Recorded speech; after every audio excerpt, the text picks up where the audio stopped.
Good morning students, class 9th, subject physics, topic work power energy. We will start it, topic work power energy. Is that clear? So firstly, chapter 11 work and energy. तो first जो हमारे topics होंगे वो होंगे work and energy. What is work? Like that कि जो मैं अभी पढ़ा रही हूँ, स्टडी करते हैं हम लोग एग्जाम्पल्स है कि जो भी हम वर्क कर पा रहे हैं इजीली, तो वो हमारे पास क्या होता है, वर्क को डिफाइन करता है. तो डेली लाइफ की टर्म्स में कुछ वर्क के हमारे पास फॉर्म्स हैं कि कैसे कैसे डिफाइन करते हैं, तो वो सारी कंडीशंस यहाँ देखेंगे हम. तो term work in our daily life, कि डेली लाइफ में जैसे मैं अभी पढ़ा रही हूँ, ये डेली लाइफ है, डेली रूटीन है. तुम लोग जग रहे हो, उठ रहे हो, उसी टाइम पे सोना, स्कूल जाना एंड खाना खाना, ये सब का इंक्लूडेड किस में होता है, वर्क में, डेली लाइफ टर्म्स में. ठीक है. Suppose a person push the rope but the rope does not move. इसमें लिखा है कि सपोज किसी पर्सन ने पुश किया किसी रोप को एंड देन वो क्या हुआ, रोप डज नॉट मूव, वो मूव नहीं हुआ. Is he doing some work? इसने क्या कोई वर्क किया है? If we are considering our daily life term work, then yes he did.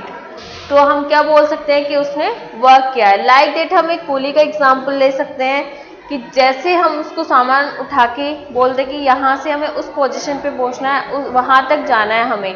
ठीक है. तो हम क्या करते हैं कि उसको बोलते हैं हमारा सामान उठाओ और चलो.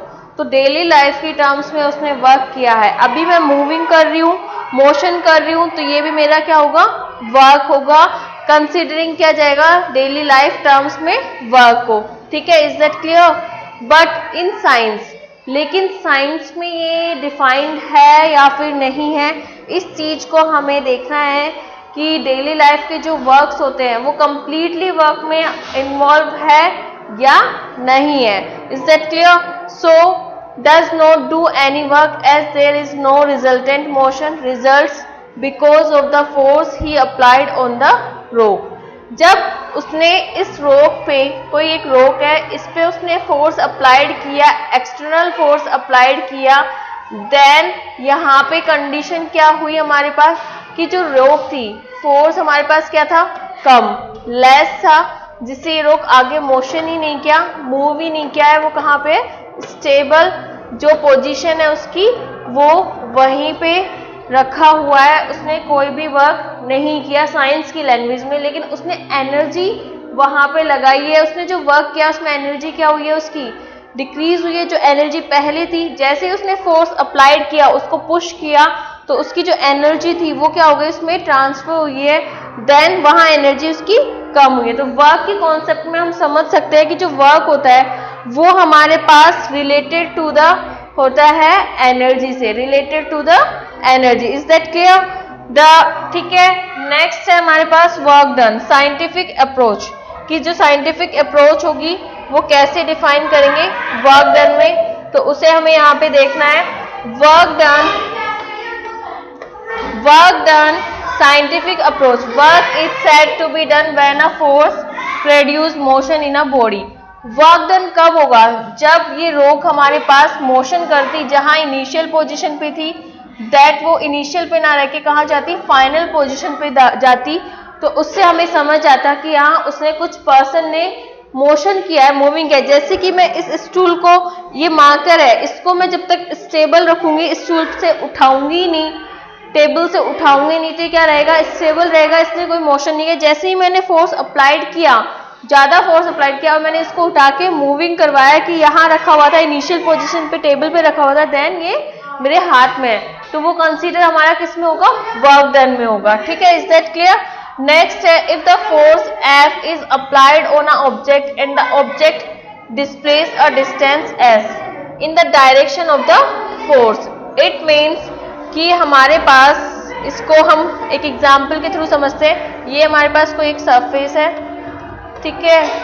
देन हमने यहाँ कोई एक ऑब्जेक्ट रखा है, ए ऑब्जेक्ट. इस ए ऑब्जेक्ट को हमें डिस्प्लेस्ड करना है आगे की तरफ.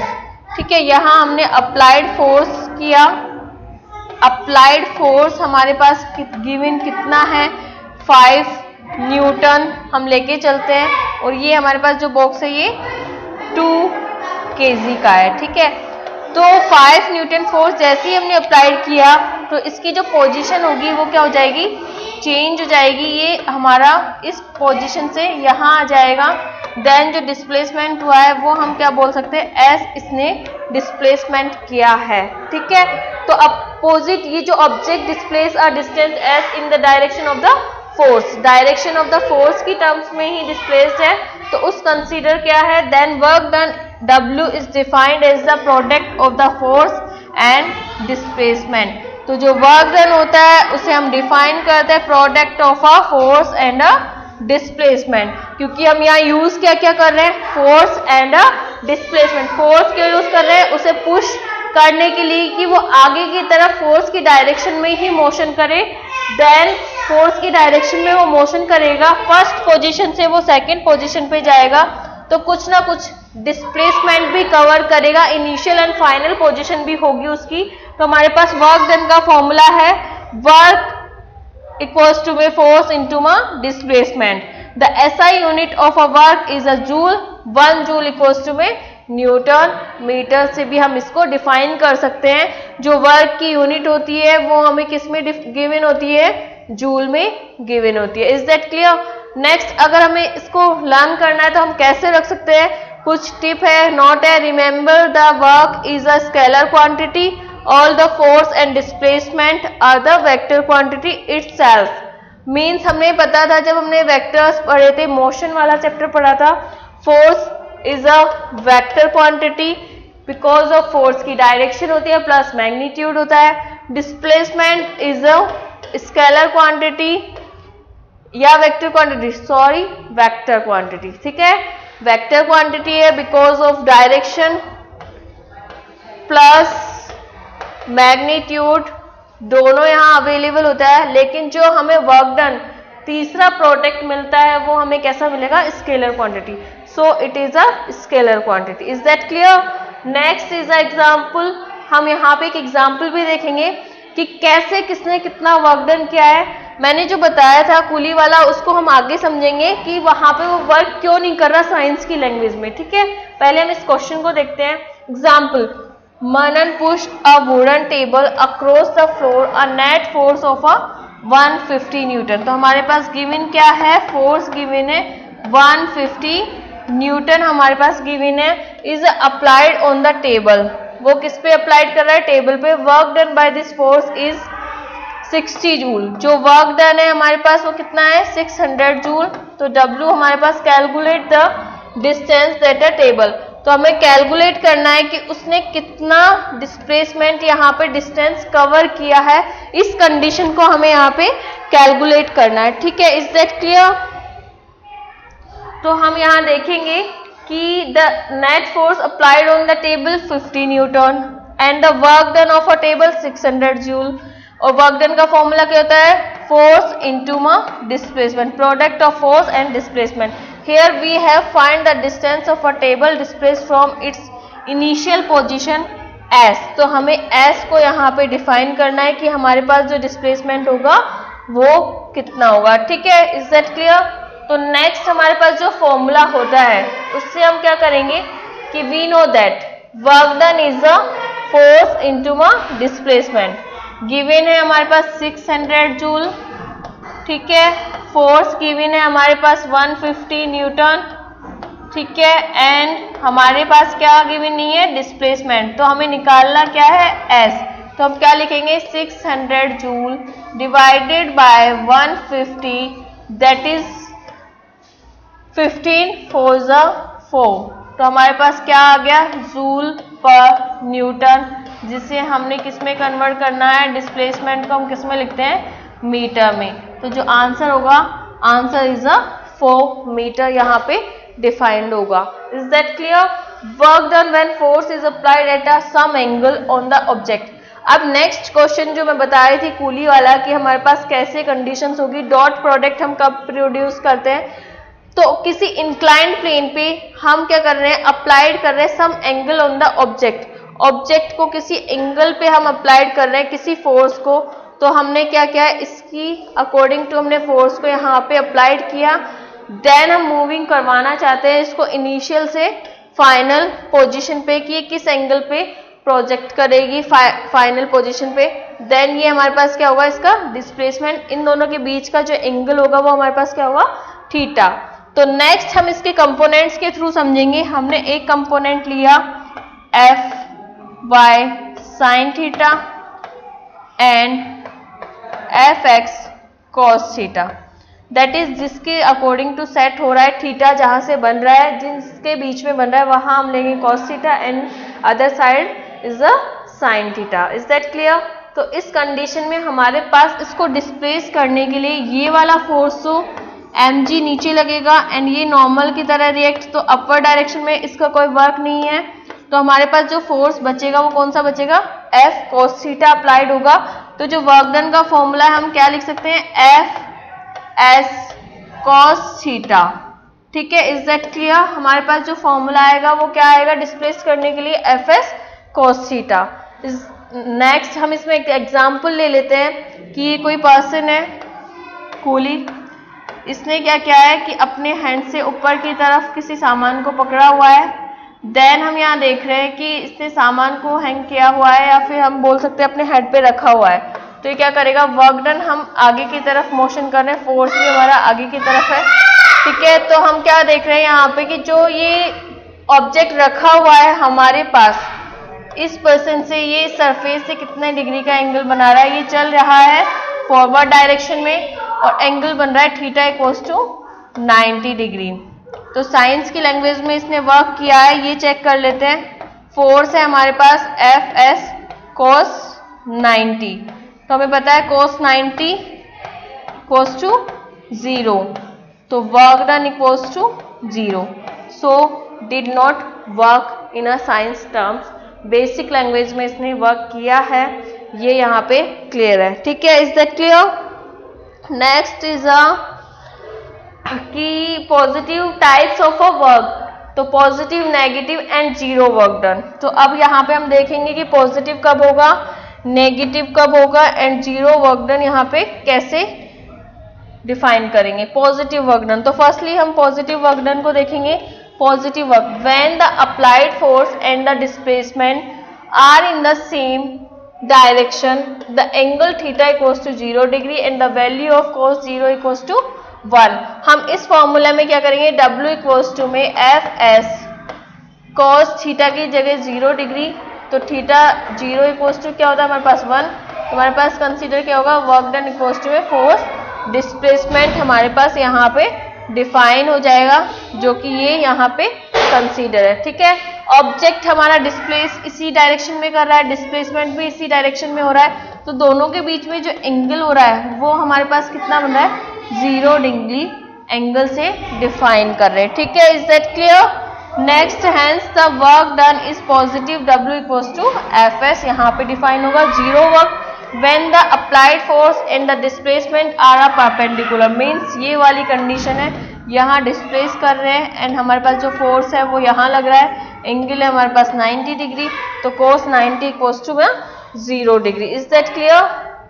तो नेक्स्ट इज 90 डिग्री का हम देख लेते हैं 0 डिग्री कि कैसे डिफाइन होगा। हमने कोई ऑब्जेक्ट लिया और डिस्प्लेसमेंट हमारा हो रहा है एक्स डायरेक्शन में एंड फोर्स हमारा है परपेंडिकुलर, तो थीटा हमारे पास 90 डिग्री, तो 90 इक्वल्स टू 0, तो work done is a 0।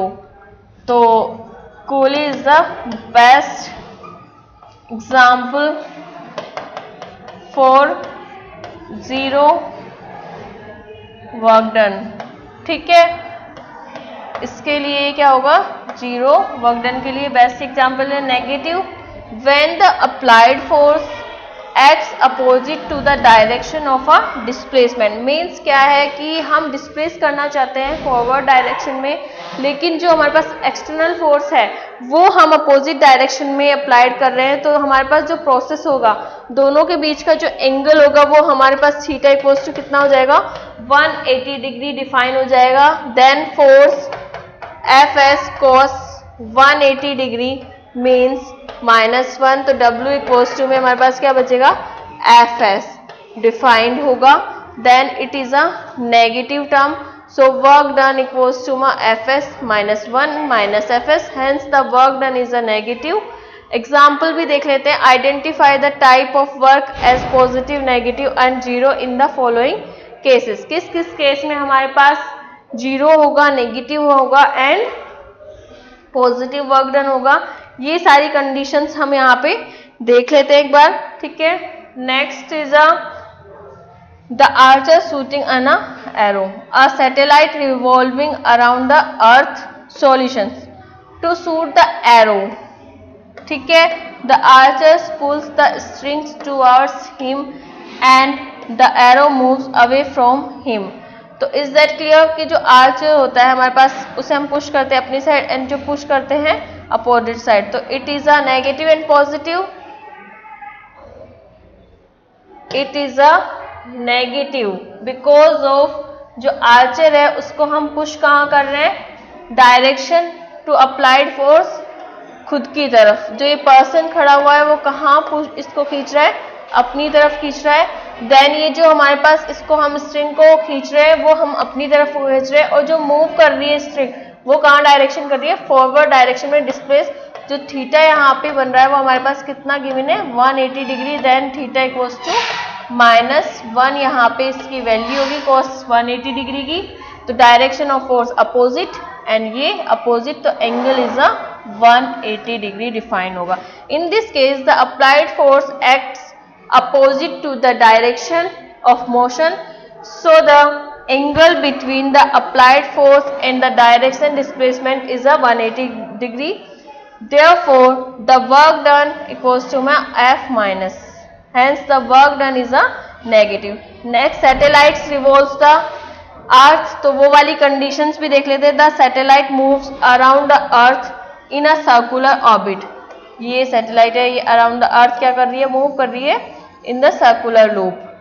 Hair the force of a gravitational act of a satellite right angles to the direction of a motion of the satellite, so the angle between the direction.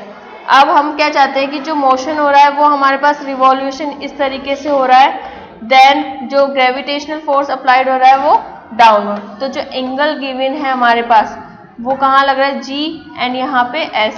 Angle is a 90 degree, so it is a displacement 90 degree. Therefore the work done is अ 0, जिसको हम define कर चुके हैं. Next, hence the work done is a 0 in this case. ठीक है.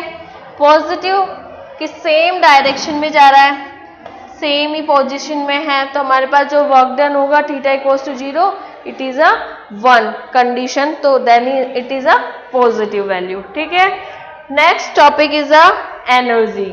Energy क्या है, what is energy. Work हमने डिफाइन कर लिया, एनर्जी हमें यहाँ देखनी है कि what is energy.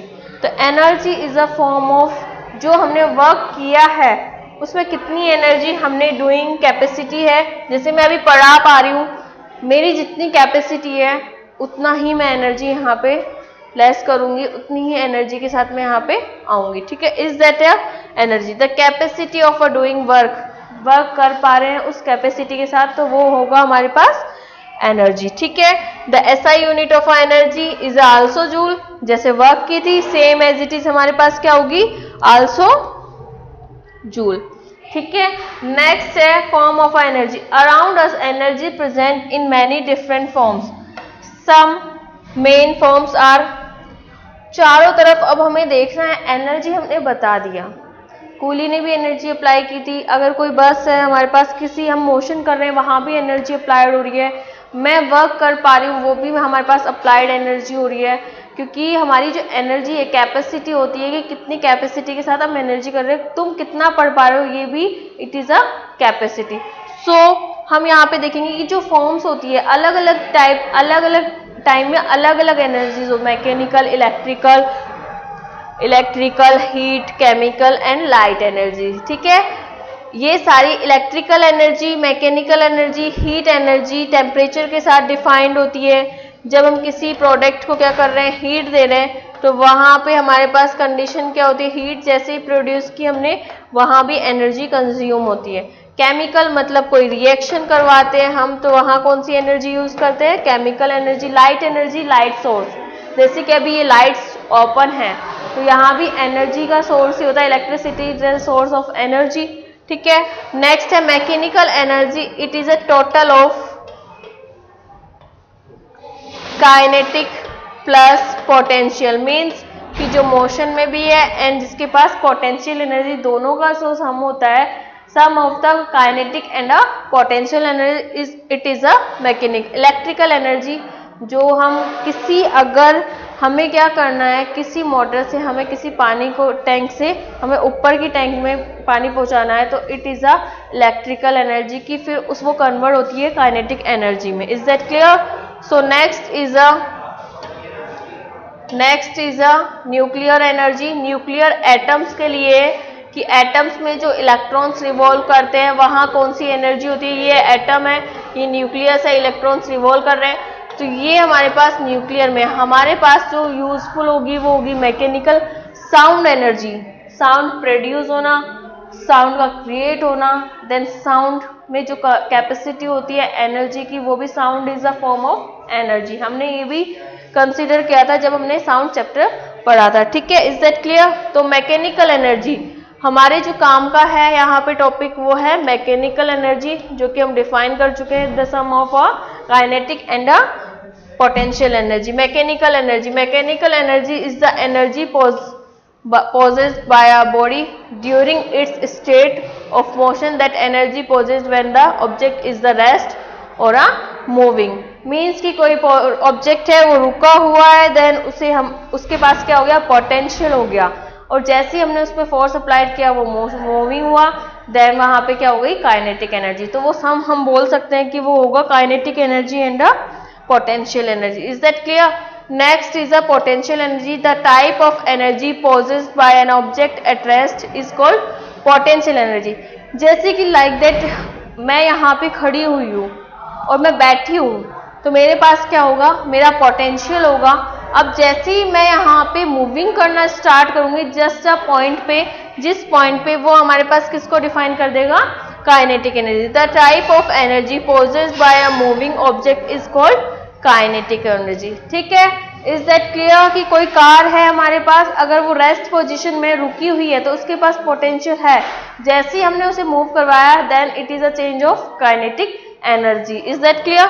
Next, the sum of kinetic energy and the potential energy is always equal to the mechanical energy of the body. हम ये पढ़ चुके हैं कि जो सम होता है काइनेटिक और पोटेंशियल एनर्जी का, it is a mechanical energy, ठीक है। Next is a kinetic energy. The energy possessed by a body due to motion is a kinetic energy. Next example, wind moves the blade of a windmill because the wind is in the motion. So it possesses kinetic energy which help in doing the work of the rotating to the blade of a windmill. जैसे wind घूमता है, rotate करता है, तो वहाँ it is हम example ले सकते हैं कि वो हमारे पास किसका एग्जाम्पल होगा? Kinetic energy. Next topic is the derivation of a formula of a kinetic energy. So हम ये नेक्स्ट लेक्चर नेक्स्ट सेशन में करेंगे, ठीक है। Thank you so much.